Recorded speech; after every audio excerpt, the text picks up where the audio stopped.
20 years ago, sports fans were more or less dependent on a newspaper for the latest updates on their favourite teams, but now there have never been more sources providing that information, all thanks to the growth of social media. James McManus, social media director for Squawka, discusses this new media outlet which gives not only traditional journalists, but also independent bloggers, fans and athletes themselves a voice.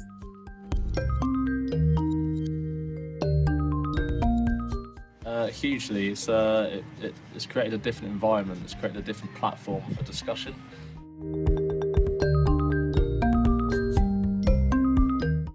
On a match day in particular, I don't know about you, but I always think of it as what's the quickest way that I can get the information, and what's the quickest way that I can get general public perception on something that's going on.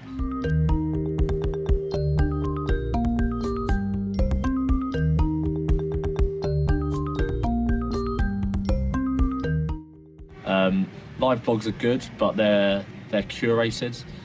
Twitter is unfiltered. It's just mass opinion. Some of it drivel, some of it excellent, but it gives a platform to different voices, regardless of size or importance. You can have 10 followers, you can have 10,000. Like, every opinion's valid on Twitter, which is what I like.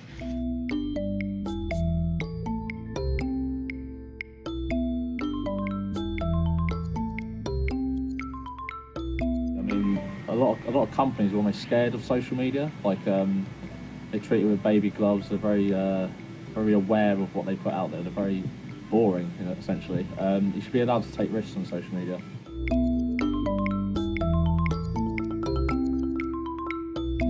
At Squawka we have a team of 7 now. It started me and just one other guy, but the reason the power of our team's grown is because we've analysed the success of where our business is, and we've realised pretty early on that trying stuff out is the key to it. Like, not every idea we've had is a winner.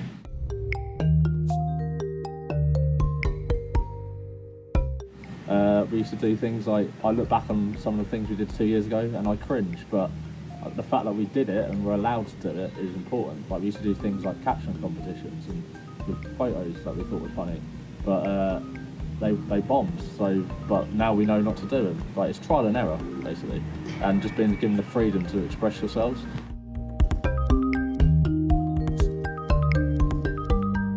Like, we're quite a conversationally light account on Twitter, Facebook, and across the board.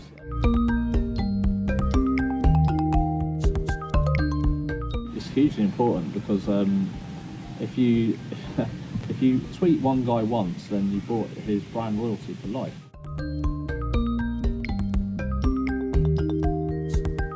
We treat people like people. If you ask a question, we'll give you an answer. It's that simple. It's just not thinking you're above or better than anyone else just because you work somewhere. Like, that's not a thing.